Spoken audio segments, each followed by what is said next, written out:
शुक्लां वरधरं विष्णुं शशिवर्णं चतुर्भुजं प्रसन्नवदनं ध्यायेत् सर्वविघ्नोपशान्तये। अज्ञानतिमिरान्धस्य ज्ञानाञ्जनशलाकया चक्षुरुन्मीलितं येन तस्मै श्रीगुरवे नमः। गुरुर्ब्रह्मा गुरुर्विष्णुर्गुरुर्देवो महेश्वरः गुरुः साक्षात् परं ब्रह्म तस्मै श्रीगुरवे नमः। శ్రీ గురుభ్యో నమః. హరి ఓం. అందరికీ సుస్వాగతం అండి. మనకి భారతదేశంలో భగవద్గీత అనే పదం చాలా ప్రసిద్ధమైంది. ఆ, ఆ, చాలా మంది ఏమనుకుంటారంటే హిందూ మతానికి ఇదే మత గ్రంథం అని కూడా అనుకుంటారు. నిజమేంటంటే ఆ, హిందూ మతం అనేది ఒకటి లేదు అసలు. మతం అంటే ఏంటి అంటే అభిప్రాయం అని అర్థం.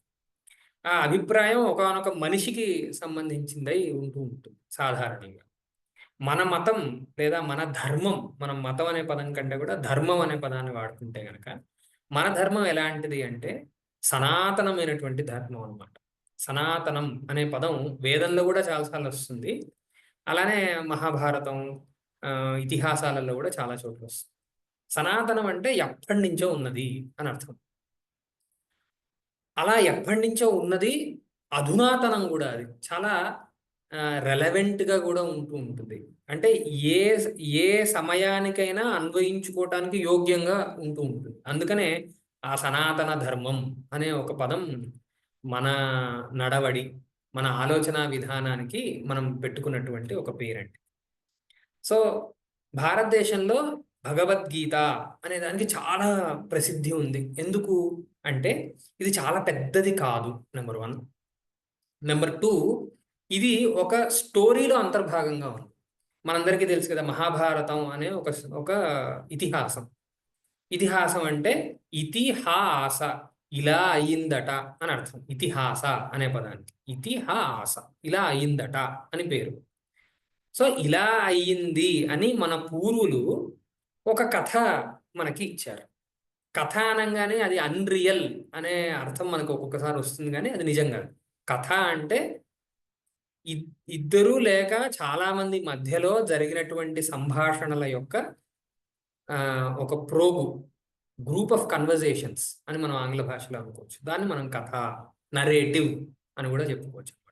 సో భగవద్గీత ఎందుకు చాలా ప్రాచుర్యంలోకి వచ్చిందంటే ఇది చాలా చిన్నది. కేవలం 700 శ్లోకాలలో జగద్గురు అయినటువంటి కృష్ణ పరమాత్మ మనము జీవితాంతం గుర్తుపెట్టుకోవాల్సింది, ఎల్లప్పుడూ అన్వయించుకోవాల్సిన విషయాలన్నీ కూడా ఆయన 18 అధ్యాయాల్లో దాన్ని చక్కగా వడబోసి మనకి ఇచ్చేశారు. కాబట్టి చాలా ప్రసిద్ధమైంది. 2 కథ, దీనిలో ఒక కథ యాంగిల్ కూడా ఉంది. 3 దీనిలో చాలా లేయర్డ్ నాలెడ్జ్ ఉందండి. లేయర్డ్ నాలెడ్జ్ అంటే పొరలు పొరలుగా చాలా విషయాలు దానిలో నిక్షిప్తమై ఉన్నాయి అన్నమాట. ఇప్పుడు పైన చూస్తే ఒక రకంగా అర్థమవుతుంది, దాన్ని ఇంకొంచెం లోపలికి వెళ్తే దానిలో నిగుబిడీకృతమైనటువంటి అర్థాలు చాలా బయటకు వస్తూ ఉంటాయి. ఇన్ని విషయాలు దీనిలో ఉన్నాయి కాబట్టే భగవద్గీత అనేది చాలా ప్రసిద్ధంగా ఉన్నది. మనందరం కూడా ఎప్పుడూ అన్వయించుకోవాల్సిన ఒక గ్రంథంగా ఉన్నదండి. దీనిలో ఇంకొక విషయం అంటే ఏంటంటే దీని పేరు ఒకసారి మనం చూసామంటే శ్రీమత్ భగవత్ గీత అని మొత్తం 3 అంశాలు దీనిలో ఉన్నాయి. మొదటి అంశం ఏంటంటే గీత అని తీసుకున్నాం. గీత అనేది ఎక్కడెక్కడ వస్తుంది అంటే దేన్నైతే మనం గానం చేసుకోగలమో, దేన్నైతే మనం చాలా సులభంగా రిథమిక్గా ఒక మనసులోకి తీసుకొని వెళ్ళగలమో అక్కడల్లా కూడా గీత అనే పదం ఉంటుంది. మీరు గమనిస్తే గురు గీత, అష్టావక్ర గీత, ఇలా చాలా గీతలు మనకున్నాయి. ఒక గీత కాదు, మన ఇతిహాసాలలో మనకి బోల్డ్ ఉన్నాయి. అసలు మహాభారతంలోనే బోల్డ్ అని గీతలు ఉన్నాయి. అన్ని గీతల్లోనూ చాలా ప్రసిద్ధమైంది భగవద్గీత. ఈ గీత అని ఎక్కడెక్కడైతే ఉంటుందో అక్కడల్లా కూడా వేదాంతపరమైనటువంటి విషయాలు చాలా చెప్తూ ఉంటారు. చాలా మన అదృష్టం ఏంటంటే భగవంతుడే సాక్షాత్తుగా దీన్ని మాట్లాడాడు. ఇప్పుడు ఉదాహరణకి మనందరికీ కూడా తెలుసు కదా, ఈ మహాభారతం అనేది మనకు అందించింది వ్యాస భగవానుడు. వ్యాస భగవానుడి వాక్కు ద్వారా మనం ఈ రోజున మహాభారతం అనే దాన్ని మనం చూస్తున్నాం. కానీ ఆయన కూడా ఎలా చెప్పారు మధ్య మధ్యలో ధృతరాష్ట్ర ఉవాచ, సంజయ ఉవాచ. ఉవాచ అంటే చెప్పాడు, అన్నాడు అని అర్థం. ధృతరాష్ట్రుడు ఇలా అన్నాడు, సంజయుడు ఇలా అన్నాడు, అర్జునుడు ఇలా అన్నాడు అంటూనే మనకి మొత్తం భగవద్గీతలో శ్రీమద్ భగవానువాచ అని కూడా ఉంటుంది. అంటే భగవంతుడు ఇలా అన్నాడు, భగవంతుడు సాక్షాత్తుగా చెప్పినటువంటి వాక్యాలన్నీ కూడా దీనిలో ఉంటాయి. కాబట్టి ఆయన వాక్యాన్ని కనుక మనం చక్కగా పట్టుకుంటే బోల్డ్ అన్ని విషయాలు చాలా ఆ, సులభంగా మనకి అవగతం అయిపోతాయి. సో ఇదంతా కూడా శ్రీమద్ భగవద్గీత యొక్క బ్యాక్గ్రౌండ్, సులభమైనటువంటి బ్యాక్గ్రౌండ్. ఇది మనం మొదట్లో ఏం చెప్పుకున్నాం, 18 అధ్యాయాలుగా ఇది చెప్పారు అని చెప్పుకున్నాం కదా. దీనిలో మొదటి అధ్యాయం వచ్చేసి అర్జున విషాద యోగ. ఇంకో ప్రధానమైన విషయం మరిచాను, ఇది ప్రస్థానత్రయంలో ఒకటి.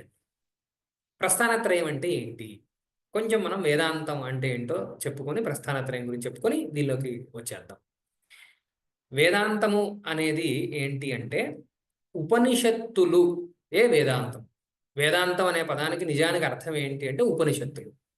ఉపనిషత్తులు అంటే ఏంటి అంటే మనకి వేదంలో ఈ ప్రపంచం మొత్తానికి సృష్టికర్త అయినటువంటి ఆ పరమాత్మ యొక్క స్వభావం ఏమిటి, ఆయన్ని ఎలా తెలుసుకోవాలి, ఆయన్ని తెలుసుకోని వాళ్ళు ఎలా వ్యవహరిస్తూ ఉంటారు, ఆయన్ని సరిగ్గా తెలుసుకున్న వాళ్ళు ఎలా వ్యవహరిస్తూ ఉంటారు, ఈ విషయాలన్నీ చెప్పే ఒక భాగాన్ని ఉపనిషత్తు అని అంటారు. ఇది పూర్తిగా జ్ఞానపరమైనటువంటి ఒక విషయం. మనం గమనిస్తే గనక మనకి కర్మ మార్గము, జ్ఞాన మార్గము, ఉపాసనా మార్గము, ఇలా రకరకాలైనటువంటి మార్గాలు ఉన్నాయి. దానిలో జ్ఞాన మార్గానికి ప్రధానమైనటువంటి గ్రంథము ఏమిటి అంటే ఉపనిషత్తులు. ఈ ఉపనిషత్తులకే వేదాంతము అని పేరు. వేదాంతం అంటే ఏంటి, వేదస్య అంతః వేదాంతః అంటే వేదము యొక్క సారము అని అర్థం అండి. అంతము అంటే ఏంటి, సారము అని అర్థం, చివర్లో మిగిలేది అంతం. వేదం యొక్క చివరిలో మిగిలేది ఏంటి అంటే ఎప్పుడైనా చివరిలో మిగిలేది ఒక సారమే. ఇప్పుడు ఉదాహరణకి మనం చాలా పెద్దవాళ్ళ దగ్గరికి వెళ్తామండి, ఎక్స్పీరియన్స్డ్ పీపుల్ దగ్గరికి వెళ్తాం అనుకోండి. వాళ్ళు వాళ్ళ జీవితం యొక్క సారాన్ని మొత్తాన్ని కాచి వడబోసేసి ఒక 2-3 సెంటెన్సెస్లో చెప్పేస్తూ ఉంటారు ఆయా సందర్భానికి సంబంధించి. ఉదాహరణకి మనం ఏదో ఇంట్లో వివాహమో ఉపనయనమో ఏదో చేసుకుంటున్నాం అనుకోండి, పెద్దవాళ్ళ దగ్గరికి వెళ్ళి ఇగో పెదనాన్న ఇలా చేసుకుంటున్నాను, ఇదో తాతయ్య ఇలా చేసుకుంటున్నాను అని చెప్తే వాళ్ళు ఏదో ఒక గుళిక లాంటిది ఏదో చెప్తారు. అరే అబ్బాయి, నువ్వు ఇది మాత్రం జాగ్రత్తగా ఉంచుకో, ఈ తప్పు మాత్రం చేయదు, నేను చేశాను నువ్వు మాత్రం ఈ తప్పు చేయొద్దు, ఇలా ఏదో మనకు ఒక చిన్న ఒక అనెక్డోట్ లాంటిది ఒకటి ఇచ్చి ఒక చిన్న ఏమంటారు మందు లాంటిది ఒకటి ఇస్తారు. దానివల్ల కార్యక్రమం అంతా చాలా చక్కగా పైన జరిగిపోయే అవకాశం ఉంటుంది. అలాగా ఆ సారం ఏంటి, వేదం మొత్తం, వేదం చాలా పెద్దది. వేదం కొన్ని వేల శాఖలుగా పూర్వం ఉండేది, ప్రస్తుతానికి 14 శాఖలు ఏవో దొరుకుతున్నాయట. వేదం అనే పదానికి అర్థం ఏంటంటే జ్ఞానము అని అర్థం. వేదం అంటే జ్ఞానము అని అర్థం. కానీ ఈ వేదంలో సారం ఒకటి ఉందిట.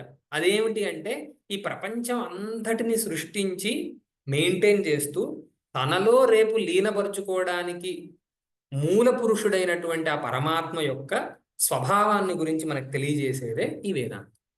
ఈ వేదాంతంలో రకరకాల వేదాంతాలు ఉన్నాయండి. మనకి అద్వైతము అని ఒకటి ఉంది ప్రసిద్ధంగా, విశిష్టాద్వైతము అని ఒకటి ఉంది, అలానే మాధ్వ వేదాంతం అని ఒకటి ఉంది. ఇలాగా బోల్డ్ అని వేదాంతాలు ఉన్నాయి. ఈ 3 ప్రసిద్ధమైన వేదాంతాలు. ఇంకా వేరే వేరే వేదాంతాలు కూడా ఉన్నాయి.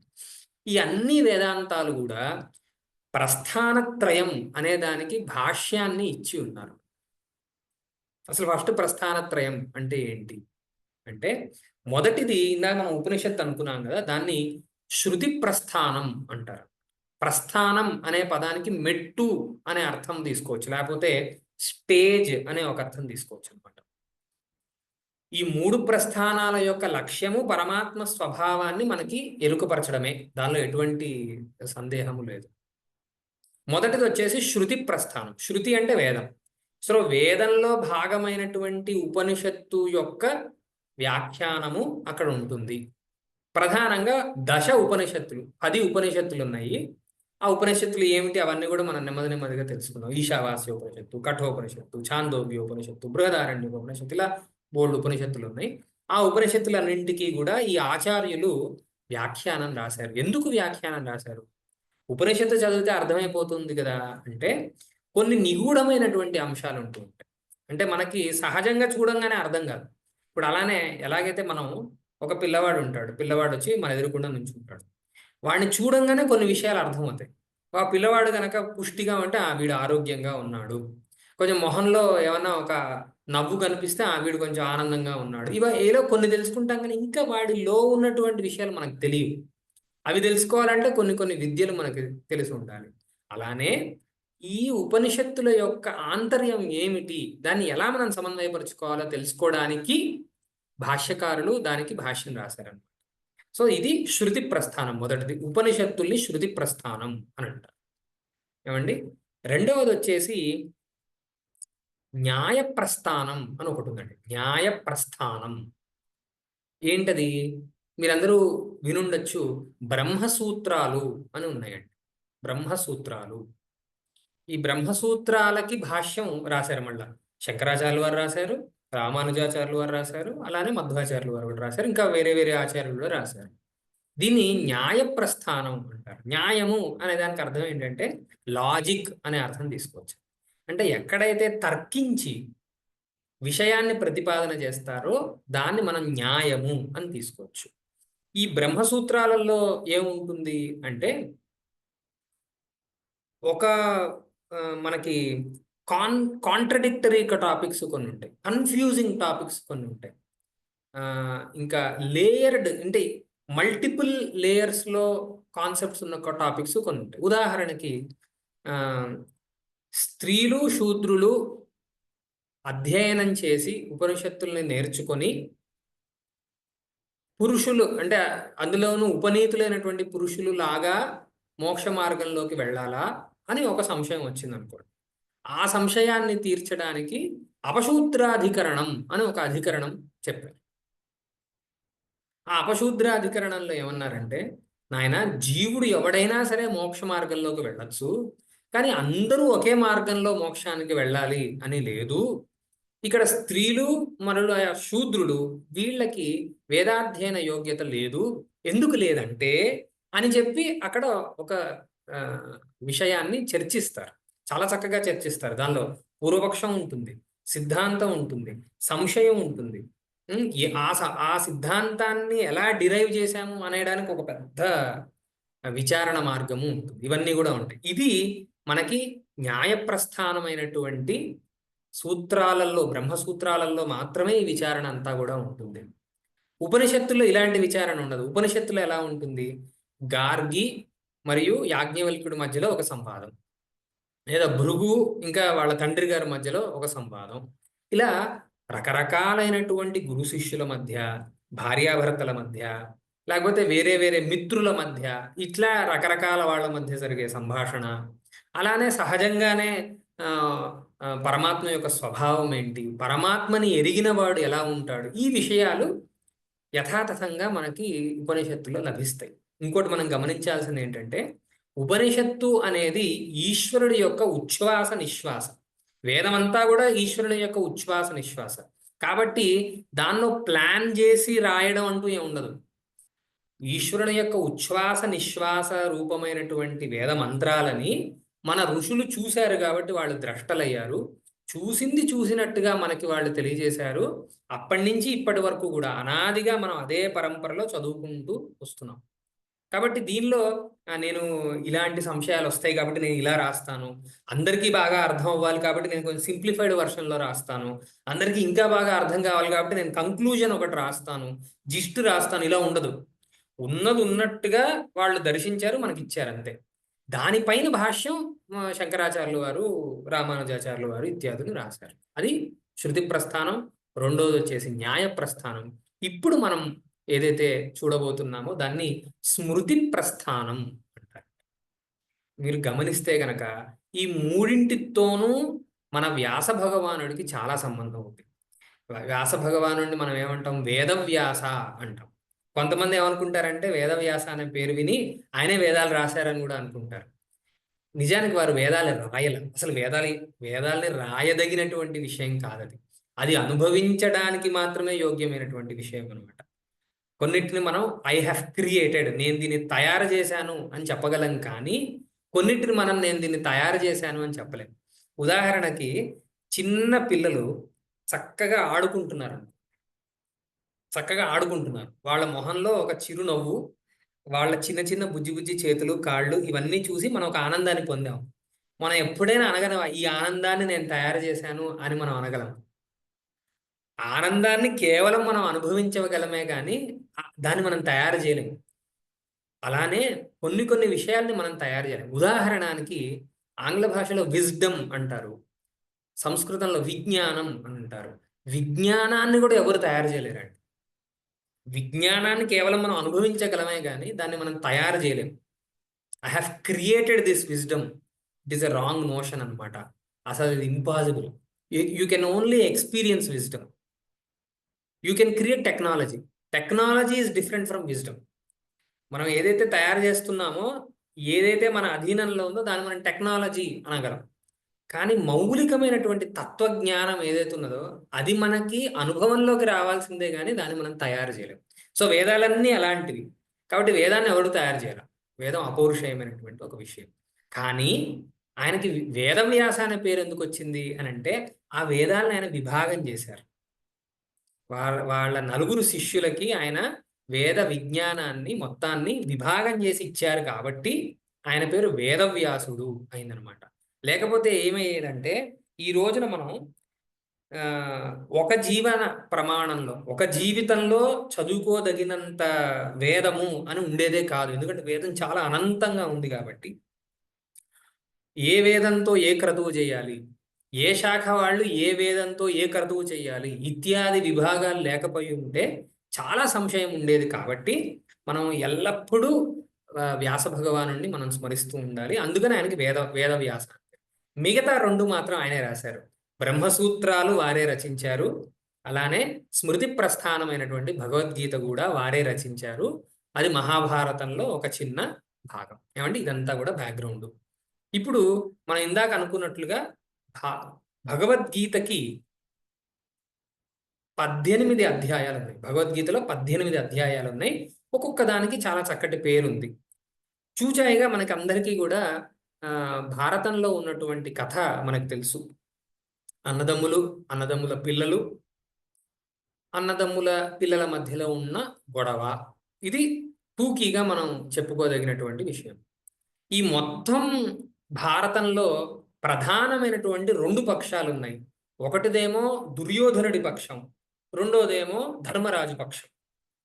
ఈ ఇద్దరు పక్షాలని మనం కనుక చాలా బాగా అనలైజ్ చేస్తే, దుర్యోధనుడి పక్షంలో మౌలికమైనటువంటి విచారణ, ఎందుకు దుర్యోధనుడు అలా తయారయ్యాడు ఇత్యాదులు మనం గమనిస్తే గనక, మూలంలో ధృతరాష్ట్రుడు ఉన్నాడు, ఇటు ఇంకొక వైపు ధర్మరాజు ఉన్నాడు. ధర్మరాజు ఎందుకు ఇలాగ వ్యవహరించాడు, ఆయన ఎందుకు తన జీవితంలో చాలా కష్టమైనటువంటి నిర్ణయాలు తీసుకున్నాడు, ఎందుకు ఆయన ఒకే రుజువైనటువంటి మార్గంలోకి వెళ్ళాడు అని ఆలోచిస్తే కనుక, ఆయనకి మూలంలో మనకి కృష్ణ పరమాత్మ ఉన్నాడండి. సో మూలంలో ఒకవైపు కృష్ణ పరమాత్మ, ఇంకోవైపు ధృతరాష్ట్రుడు ఉన్నాడు. ఆ మూలాలకి పెరిగినటువంటి వృక్షాలే ఒకవైపు ధర్మరాజు, ఇంకోవైపు దుర్యోధనుడు. వీళ్ళిద్దరి మధ్యలో జరిగే ఇంటరాక్షన్స్, క్లాషెస్, ఇదే మొత్తం భారతం ఉంటూ ఉంటుంది. సో మొదటి అధ్యాయంలోకి మనం వచ్చేసామంటే దాని పేరు వచ్చేసి అర్జున విషాద యోగ. చాలా చక్కగా ఈ పేరులోనే చాలా విషయం ఉందండి. సో టూకీగా మనం కథ చెప్పేసుకుందాం. పాండవులకి చాలా అన్యాయం జరిగింది అని పాండవులు కూడా నమ్మారు. వాళ్ళు కూడా అనుకున్నారు, నేను క్షత్రియ వంశంలో పుట్టాను కదా, నాకు మరి రాజ్యం చేయడం అనేది, రాజ్యాన్ని పాలించడం అనేది నా జన్మ హక్కు కదా, మా తండ్రి గారి ద్వారా నాకు సంక్రమించాల్సిన రాజ్యాన్ని కూడా మా పెదనాన్నగారు నాకు ఇవ్వట్లేదు, కాబట్టి మనం ఒక ధార్మికమైనటువంటి యుద్ధాన్ని చెయ్యాలి అని సంకల్పించుకున్నారు. ఎప్పుడైతే ఈ యుద్ధం కంటే ముందర కొన్ని రాయబారాలు కూడా నడిచాయి. దానిలో కృష్ణుడు కూడా రాయబారానికి వెళ్ళాడు. అలానే రకరకాల 2-3 రాయబారాలు జరిగాయి. ఆ రాయబారాల్లో దేనిలోనూ కూడా దుర్యోధనుడు న్యాయంగా ధర్మరాజు పక్షానికి రావాల్సినటువంటి రాజ్యాన్ని ఇవ్వడానికి రెడీగా లేడు. కాబట్టి ఈ యుద్ధం అనేది ఒకటి ఏర్పడింది. యుద్ధం ఎప్పుడు మొదలుపెట్టాలి, ఎక్కడ మొదలుపెట్టాలి, అన్ని విషయాల్ని కూడా వాళ్ళు చర్చించుకొని చాలా ధర్మబద్ధంగా ఒక చోట యుద్ధాన్ని మొదలుపెట్టారు. ఈ యుద్ధం మొదలుపెట్టే వాళ్ళకి 18 అక్షౌహిణి సైన్యం, అక్షౌహిణి అనే దానికి కూడా ఒక పెద్ద వివరణ ఇచ్చారండి. ఇంతమంది గజము, ఇంతమంది గాల్బలము, ఇన్ని గుర్రాలు, ఇంతమంది సైనికులు, ఇన్ని ఉంటే అది ఒక అక్షౌహిణి అని చెప్పారు. మొత్తానికి 18 అక్షౌహిణీల సైన్యం వచ్చేసి కురుక్షేత్రం అనే చోటుకు వచ్చి యుద్ధం చేయడానికి రెడీగా వచ్చేసాయి. అక్కడ 11 అక్షౌహిణీల సేన ఏమో దుర్యోధనుడితో ఉంది, 7 అక్షౌహిణీల సేన మన ధర్మరాజు పక్షంలో ఉన్నాయి. ఇలాగా 2 ఎదురు బొదురు తన సైన్యాన్ని మోహరించేసుకొని ఉన్నాయండి. ఈ సందర్భంలో ఇలా ఉంటూ ఉండగా ధృతరాష్ట్రుడికి అసలు అక్కడ ఏం జరిగిందో తెలుసుకోవాలి అనే ఒక కుతూహలం ఉంది. ధృతరాష్ట్రుడేమో సహజంగానే గుడ్డివాడు, ఆయనకి ఏమీ కనిపించదు, పుట్టుగుడ్డి. కానీ ఆయన సౌభాగ్యం ఏంటంటే ఆయన చుట్టూతా ఎల్లప్పుడూ కూడా పుణ్యవంతులైనటువంటి జనుల యొక్క సంచారం ఉంది. విదురుడున్నాడు, సంజయుడున్నాడు, వ్యాస భగవానుడి యొక్క అనుగ్రహం ఆయనకుంది. ఇలా రకరకాలైనటువంటి పుణ్యజనుల యొక్క సంపర్కం వల్ల ఆయన కొంచెం పుణ్య సంస్పర్శ కూడా ఉంది, కొంచెం ఉంది. మౌలికంగా ఆయనలో బోళ్ళంత ఈర్ష్య ద్వేషాలు ఉన్నా ఎక్కడో కొంచెం పుణ్య సంస్పర్శ కూడా ఉండడం వలన వ్యాస భగవానుడి యొక్క దివ్య అనుగ్రహం వలన ఆయనకి సంజయుడి ద్వారా, సంజయుడికి ఏమో ఆ దివ్య చక్షుని అనుగ్రహించారు. సంజయుడి ద్వారా ధృతరాష్ట్రుడికి ఏం జరిగిందో తెలియజేసే ఒక ప్రణాళికని అక్కడ ఏర్పరిచారండి. ఇది పూర్తిగా దీని యొక్క బ్యాక్గ్రౌండ్. మనం ఇప్పుడు నేను పూర్తిగా భగవద్గీతలో ఉన్న ప్రతి శ్లోకాన్ని మీకు తెలియజేయాలి అని అనుకోవట్లేదు, ఎందుకంటే దానికి చాలా సమయం పడుతుంది. కాబట్టి మనం ఏం చేద్దామంటే భగవద్గీతలో ఒక్కొక్క అధ్యాయంలో ముఖ్యమైనటువంటి గుళికల్ లాంటి శ్లోకాలను తీసుకొని దాని ప్రతిపదార్థాన్ని కూడా కొంచెం తెలుసుకుంటూ కొంచెం కొంచెంగా మనం ముందరకెళ్దాం. సో మొదటి శ్లోకం ఇలా ఉంది. ధృతరాష్ట్ర ఉవాచ. ధృతరాష్ట్రుడు చెప్పాట ఏమని? ధర్మక్షేత్రే కురుక్షేత్రే సమవేత యుయుత్సవః మామకాః పాండవాశ్చైవ కిమకుర్వత సంజయ. సంజయుడికి దివ్యచక్షు అందింది, దివ్యచక్షు ఇచ్చారు. ఎవరు? వ్యాస భగవానుడు ఇచ్చాడు అనే విషయం ధృతరాష్ట్రుడికి తెలుసు. కాబట్టి సంజయుడి ద్వారా విషయాన్ని తెలుసుకోవాలి అని ధృతరాష్ట్రుడు అనుకుంటున్నాడు. అక్కడ ఆయన ఎలా అడుగుతున్నాడు? ధర్మక్షేత్రే కురుక్షేత్రే. యుద్ధం జరుగుతోంది ఎక్కడయ్యా అంటే కురుక్షేత్రంలో. ఈ కురుక్షేత్రానికి విశేషణం, ఆంగ్ల భాషలో విశేషణాన్ని మనము యాడ్జెక్టివ్ అంటాం అనమాట. సో ఈ కురుక్షేత్ర అనే దానికి యాడ్జెక్టివ్ ఏంటంటే ధర్మక్షేత్ర. అదొక ధార్మికమైనటువంటి క్షేత్రము. అంటే అక్కడ ధర్మానికి నెలవు, అదొక ధర్మానికి నెలవైనటువంటి ఒక ప్రదేశము. అంటే దీని ద్వారానే ఒక సంకేతం ఉంది. ఏమిటి? ధర్మక్షేత్రమైనటువంటి కురుక్షేత్రంలో ధర్మమే విజయాన్ని పొందుతుంది కానీ అధర్మం విజయాన్ని పొందదు అనేది తన యాడ్జెక్టివ్ని ఎంచుకునే సందర్భంలోనే మనకి తెలిసిపోయింది అనమాట. ధర్మక్షేత్రమైనటువంటి ఆ కురుక్షేత్రంలో యుయుత్సవః. యుయుత్సవః అంటే యుద్ధం చేయడానికి కోరిక కలిగిన వాళ్ళు అని అర్థం. ఎవరు వాళ్ళు? ఇటువైపు ధర్మరాజు పక్షం వాళ్ళకి, అటువైపు మన దుర్యోధనుడి పక్షం వాళ్ళు, ఉభయులకి కూడా యుద్ధం చెయ్యాలి అనే కోరిక ఉందండి. ఈ కోరిక ఎందుకు వాళ్ళకి కలిగింది అని అంటే సహజంగా క్షత్రియుడికి ఉండాల్సినటువంటి ఒక క్యారెక్టరిస్టిక్ అనమాట. ఏదైనా సరే యుద్ధం చేసి కొట్లాడి దాన్ని సాధించాల్సిందే. తనది ఊరికే వచ్చింది తీసుకోవడానికి క్షత్రియుడు ఒప్పుకోడు. కాబట్టి యుయుత్సవః వాళ్ళందరూ కూడా ఆ యుద్ధంలో చనిపోయినా పర్లేదు, యుద్ధంలో గెలిచినా పర్లేదు. యుద్ధంలో గెలిస్తేనేమో రాజ్యాన్ని మేము పొందగలము, యుద్ధంలో చనిపోతేనేమో స్వర్గాన్ని పొందుతాం అనే ఒక మనకి తెలియనటువంటి ఒకనొక ఉత్సాహంతో వాళ్ళు ఉంటారు. మనకేమనిపిస్తుందంటే ఈ యుద్ధంలో ఉత్సాహం ఏంటి అని అనిపిస్తుంది. కానీ వాళ్ళ బ్యాక్గ్రౌండ్, వాళ్ళ మైండ్ సెట్ ఎలా ఉందంటే యుద్ధంలో చనిపోతే వీర స్వర్గాన్ని పొందుతాము, యుద్ధంలో గెలిస్తే రాజ్యాన్ని పొందుతాం. కాబట్టి ఈ ధార్మికమైనటువంటి ఒక యుద్ధాన్ని మనము తప్పకుండా నెరపాలి, మనం దీనిలో పాల్గొనాలి అనే ఒక ఉత్సాహంలో వాళ్ళు ఉన్నారు. అందుకని యుయుత్సవః అనే పదాన్ని వాడారు.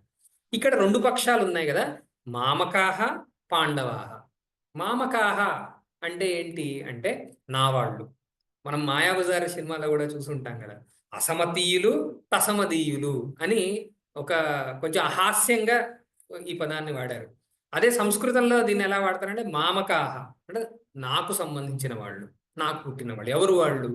దుర్యోధనాదులు. దుర్యోధనాది పక్షాలనేమో మామకాహ అన్నారు.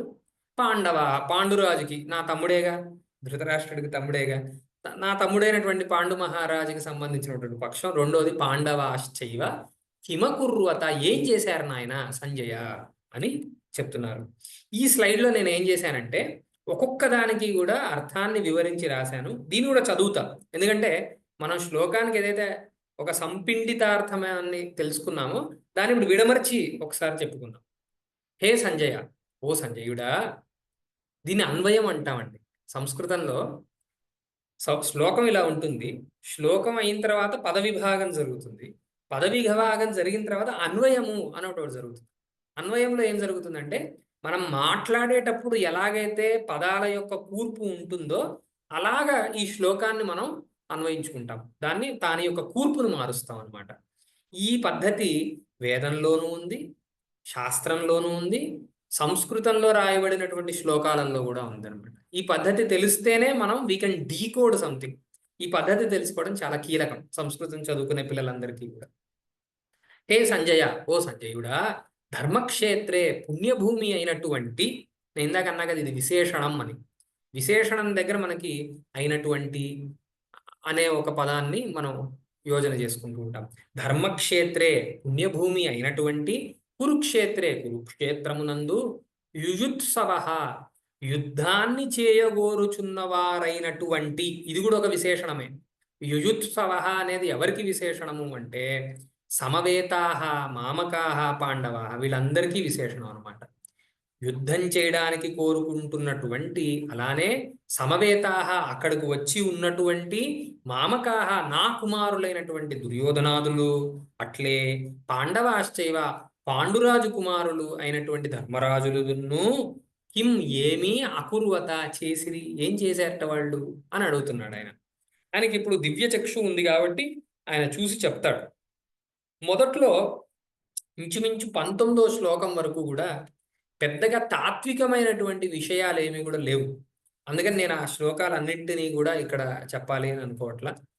సో సంపిండితంగా అసలు ఏం జరిగింది అనేది మనం చూద్దామండి. సో సంపిండితంగా ఏమైంది అని అంటే, రెండో శ్లోకంలో ఏం అడుగుతారంటే, ధృతరాష్ట్రుడు ప్రత్యేకంగా కౌరవ పక్షంలో, అంటే తన కుమారుడు ఇత్యాదుల పక్షంలో ఉన్న వాళ్ళందరూ ఎలా ఆలోచిస్తున్నారు, చాలా విచిత్రంగా ఉంటుంది. సంజయుడికి కేవలము అక్కడ కురుక్షేత్రంలో ఏం జరుగుతోందో మాత్రమే తెలియట్లా, అక్కడ ఉన్నటువంటి ప్రతి క్యారెక్టర్ ఎలా ఆలోచిస్తున్నాడు, వాడి మానసిక పరిస్థితి ఏంటి, ఆ ఒక్కొక్క క్యారెక్టర్ ఎలా మాట్లాడాడు, ఏం మాట్లాడాడు, నరేటివ్ అన్నమాట. ఆ డైలాగులతో సహా సంజయుడికి అన్ని తెలిసిపోతున్నాయి. ఇది ఎలా అంటే ఆయనకు సినిమా లాగా అనమాట. సినిమా తీసినప్పుడు డైరెక్టర్ ఏం చేస్తాడు, మనకొక విజువల్ ఇస్తాడు, అలానే ఒక్కొక్కసారి జూమ్ ఇన్ చేసి ఆ ఒక్కొక్క క్యారెక్టర్ ఏం మాట్లాడుతున్నాడు, వాళ్ళేం ఆలోచిస్తున్నారు, ఇది కూడా చెప్తూ ఉంటాడు. అలా సంజయుడికి కూడా అన్ని విషయాలు తెలిసిపోతూ ఉంటాయి.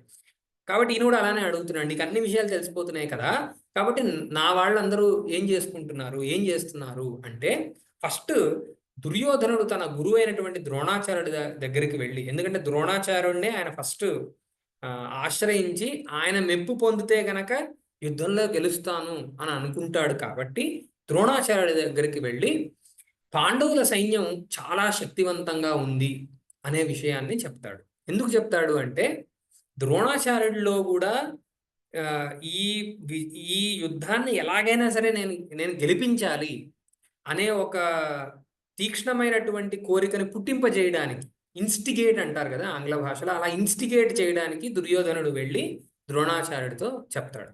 చెప్పిన తర్వాత 3వ శ్లోకం నుంచి 9వ శ్లోకం వరకు కూడా దుర్యోధనుడు కొంచెం ఆందోళనని వెలుగుచ్చుతాడు. ఏమని, పాండవులేమో చాలా గొప్పగా ఉన్నారు, వాళ్ళల్లో భీముడు ఉన్నాడు, అర్జునుడు ఉన్నాడు, వీడున్నాడు, వాడున్నాడు, బోళ్ళంత మంది ఉన్నారు, వాళ్ళందరి దగ్గర బోళ్ళంత సైన్యం ఉంది, వాళ్ళు గెలిచేటట్టుగా ఉన్నారు అనేటట్టుగా మాట్లాడతాడు.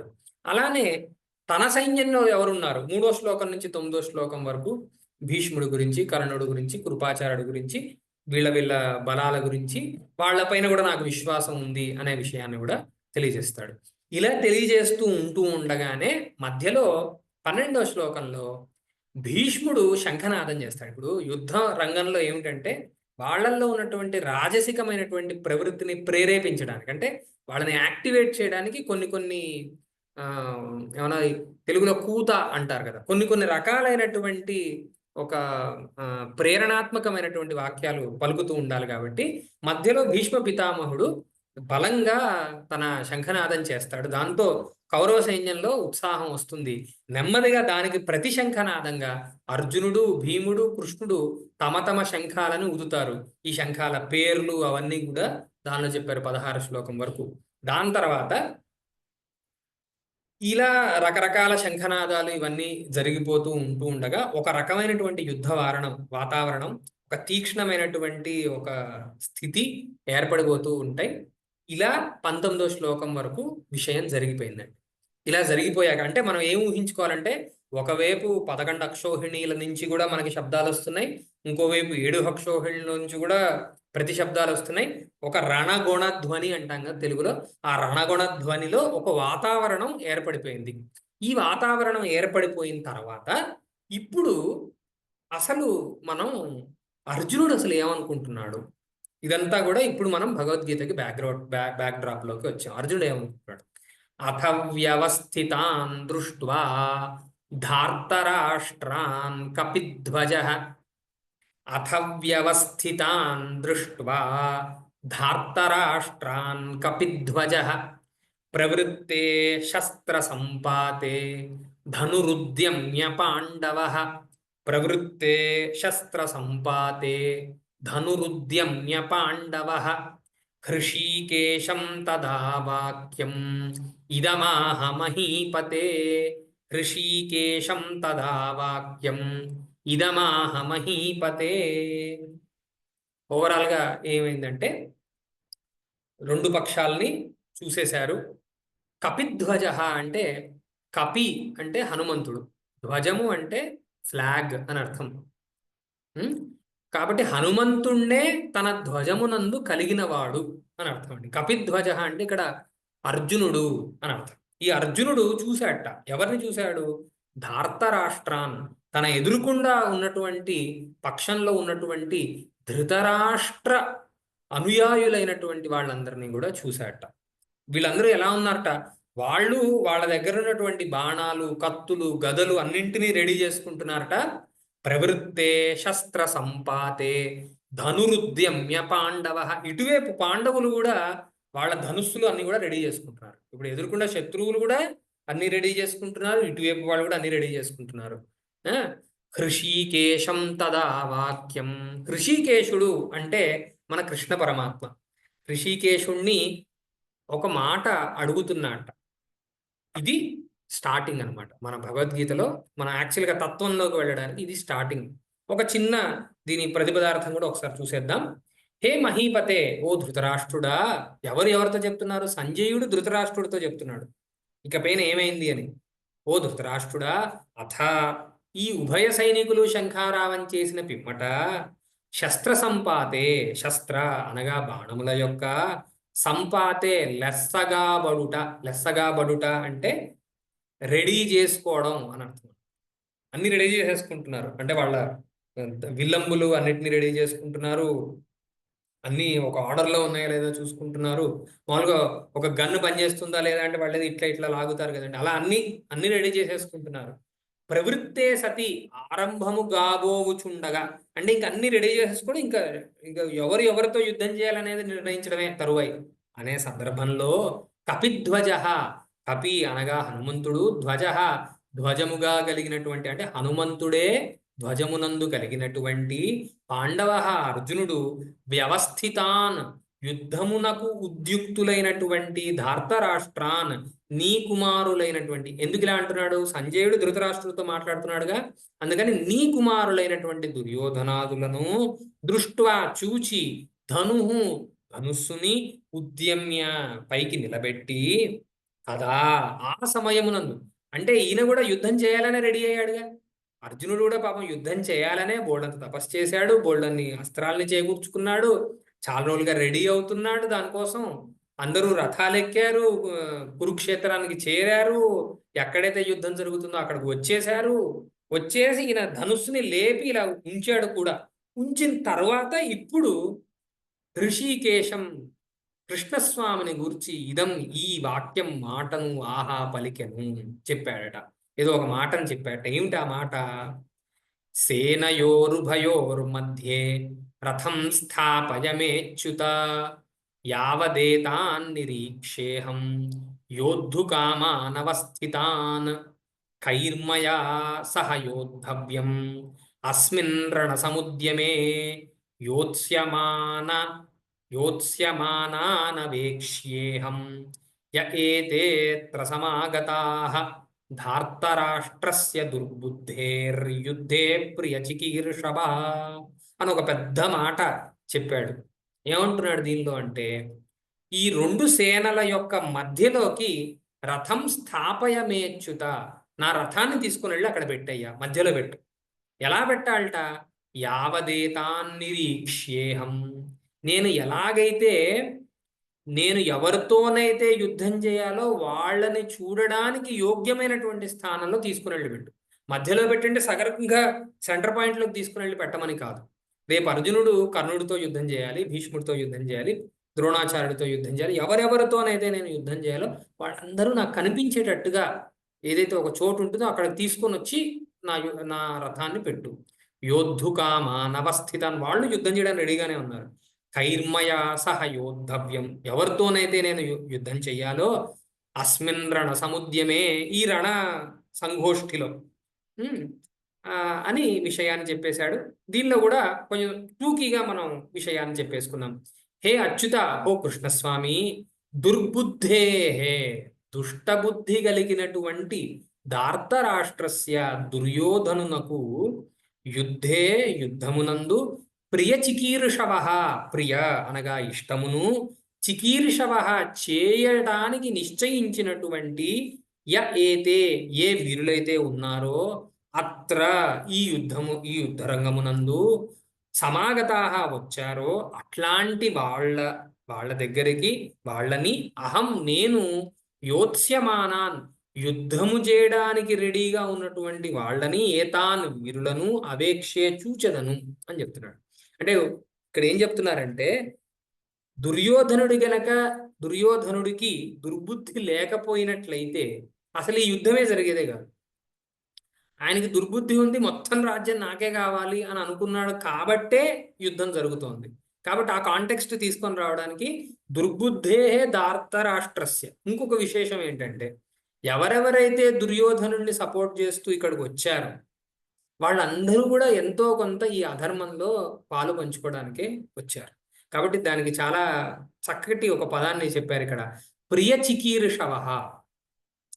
వీళ్ళు అధర్మంలో పాలు ఎలా పంచుకోవాలనుకుంటున్నారంటే, దుర్యోధనుడికి మంచి చేసి, దుర్యోధనుడికి ఇష్టమైన పని చేసి వాడి మెప్పును పొంది పరంపరగా ఏదో ఒక సౌలభ్యాన్ని పొందాలి అని వాళ్ళు అనుకుంటున్నారు. కాబట్టి ఆ పదాలన్నీ అక్కడ వాడేసి వాళ్ళని నేను చూస్తాను. అస్మిన్ రణ సముద్యమే, ఈ రణ ఉపక్రమ అంటే ఒక సంగోష్ఠి లాంటిది, ఒక కాంగ్రిగేషన్ అంటారు కదా, అది ఉపక్రమ అనే దానికి అర్థం తీసుకోవచ్చు. కైస్సహ, ఎవరితోడనైతే మయా నా చేత యోద్ధవ్యం, యుద్ధము చేయదగినదో, అంటే నేను ఎవరితోనైతే యుద్ధం చెయ్యాలో తన్నిమిత్తమై నేను యోద్ధుకామాన్, ఆ యుద్ధం చేయాలనుకుంటున్న వాళ్ళని, ఏతాన్ యావత్, ఎంతలో అంటే ఎంత మేరకైతే నేను వెళ్ళి చూడగలనో, నిరీక్షే చూడగలనో, తావత్ అంతవరకు ఉభయోహ సేనయోహ మధ్యే, ఆ రెండు సేనల మధ్యగా నన్ను రథం స్థాపయ, నా రథాన్ని తీసుకుని వెళ్ళి అక్కడ పెట్టవయ్యా అని కృష్ణ భగవాను అడిగారండి. ఇంతవరకు కూడా బ్యాక్గ్రౌండ్, ఇంకా ఏమి తత్వం మొదలవ్వాల, ఇప్పుడు మొదలవుతుంది. సంజయ ఉవాచ, ఒక 10 నిమిషాల్లో మనం దీన్ని ముగించుకుందాం, సమయం తీసుకోను. సంజయ ఉవాచ ఏవముక్తో హృషీకేశో గుడాకేశేన భారత, ఏవముక్తో హృషీకేశో గుడాకేశేన భారత సేనయోరుభయోర్मध्ये స్థాపయిత్వా రథోత్తమం. సేనయోరుభయోర్मध्ये స్థాపయిత్వా రథోత్తమం. భీష్మద్రోణ ప్రముఖతః సర్వేషాం చ మహీక్షితాం. భీష్మద్రోణ ప్రముఖతః సర్వేషాం చ మహీక్షితాం. ఉవాచ పార్థ పశ్యైతాన్ సమవేతాన్ కురూనితి. ఉవాచ పార్థ పశ్యైతాన్ సమవేతాన్ కురూనితి. మనం ఇందాక అనుకున్నాం కదా, ఇది సినిమా లాగా కరెక్ట్గా అర్జునుడు ఏం చెప్పాడో కూడా సంజయుడు చెప్తాడు. సంజయుడు ద్వారా మనకి వ్యాస భగవానుడు చెప్తానమాట. ఈ మొత్తం దానిలో అర్జునుడు చెప్పినటువంటి డైలాగ్ ఏంటంటే, పార్థ పశ్యైతాన్ సమవేతాన్ కురూన్ అనేది అనమాట. చిన్న సెంటెన్స్. ఏతాన్ సమవేతాన్ కురూన్ పశ్య. ఫస్ట్ అర్జునుడు ఏం చెప్తున్నాడంటే, మధ్యలోకి వెళ్ళి నిలిపిన తర్వాత, హే కృష్ణ చూడవయ్యా, ఈ కౌరవులని అనగా నిజానికి ధర్మరాజును కూడా కౌరవుడు అనే చెప్పచ్చు అండి. ఎందుకంటే వీళ్ళు కూడా కురు వంశంలోనే పుట్టారు. కానీ ధృతరాష్ట్రుడికి పుట్టిన వాళ్ళందరినీ కౌరవులు అని ప్రసిద్ధిగా చెప్తున్నాము. పాండురాజుకి పుట్టిన వాళ్ళందరినీ పాండవులు అంటున్నాం. అందుకని కౌరవులు పాండవులు అంటున్నాం. నిజానికి టెక్నికల్గా చూస్తేనేమో కౌరవులు అంటే ఇద్దరు వచ్చేస్తారు. కానీ ఈ శ్లోకంలో మాత్రం కురూన్ అనే పదంతో ధార్తరాష్ట్రులను అంటే ధృతరాష్ట్రుడికి పుట్టిన వాళ్ళని మనం తీసుకోవాలన్నమాట. సో అర్జునుడు ఏమంటున్నాడు, హే కృష్ణ చూడు, ఇక్కడ వచ్చినటువంటి ధృతరాష్ట్ర సంబంధీకులైనటువంటి వాళ్ళందరినీ చూడు అని అన్నాడు. అదొకటే దీనిలో మనం ప్రత్యేకంగా తెలుసుకోవాల్సినటువంటి విషయం. వాళ్ళు ఎవరు? ఆ ధృతరాష్ట్రుడికి సంబంధించిన వాళ్ళు ఎవరంటే భీష్మద్రోణ ప్రముఖతః సర్వేషాంచ మహీక్షితం. అక్కడ ఉన్నటువంటి మహీక్షిత్ అనే దానికి అర్థం ఏంటంటే రాజులు అన్నమాట. ఈ రాజులలో ప్రధానులైనటువంటి భీష్మద్రోణాదులు ఎవరైతే ఉన్నారో వాళ్ళందరినీ చూడు అన్నట్టుగా దీని యొక్క అర్థం వస్తుంది. ఒక్కసారి మనం అన్వయాన్ని చూసుకుందాం. హే భారత, ఓ ధృతరాష్ట్రుడా. మళ్ళా సంజయుడు ధృతరాష్ట్రుడిని ఇక్కడ సంబోధిస్తున్నాడు అనమాట. భారత అని ఎందుకన్నారంటే భరత వంశంలో పుట్టినవాడు కాబట్టి భారత అయ్యాడు. ఎవరు? ధృతరాష్ట్రుడు. హే భారత, గుడాకేశేన అర్జునుని చేత ఏవం ఈ పూర్వోక్త ప్రకారకంగా ఉక్తస్సన్ పలకబడిన వాడై హృషికేశ కృష్ణస్వామి ఉభయోహో. అంటే అర్జునుడు చెప్పాడనేగా కృష్ణుడు వెళ్ళి మధ్యలో పెట్టాడు. అందుకని ఆ విషయాన్ని ఇక్కడ చెప్తున్నారు. ఉభయోహో, ఈ రెండైనటువంటి సేనయోహో, సేనల యొక్క మధ్యమునందు భీష్మద్రోణ ప్రముఖతః, భీష్ముని యొక్కయు ద్రోణుని యొక్కయు ఎదుటిగా ఉన్నటువంటి సర్వేషాం ఎల్లరైనటువంటి అంటే అందరూ అయినటువంటి మహీక్షితాం రాజుల యొక్క రథోత్తమం మన రథశ్రేష్టమును స్థాపయిత్వా నిలిపి, హే పార్థ, ఓ అర్జునుడా, సమవేతాన్ కూడి ఉన్న ఏతాన్ ఈ కురూన్ కౌరవ సేనలను పశ్య ఇతి చూడు అని ఉవాచ అనెను.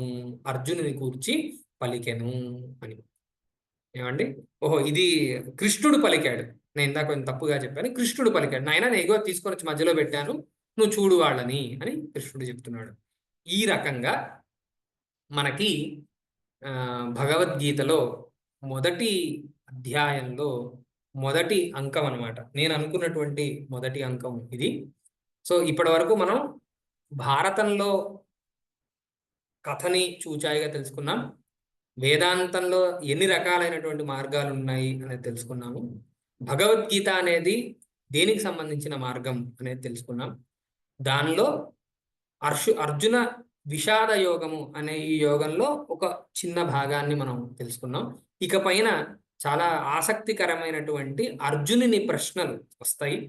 అసలు ఈ అధ్యాయానికి ఎందుకు అర్జున విషాద యోగము అనే పేరు వచ్చింది అనే విషయాన్ని కూడా మనం తెలుసుకోబోతున్నామండి. ఇంతటితో ఇవాల్టి భగవద్గీత పాఠాన్ని మనం ముగించుకుందాం. ఒక్కసారి గురువు గారిని స్మరించుకుందాం. ఓం గురుర్బ్రహ్మ గురుర్విష్ణుర్గురుర్దేవో మహేశ్వరః గురుః సాక్షాత్ పరం బ్రహ్మ తస్మై శ్రీ గురవే నమః. హరి ఓం.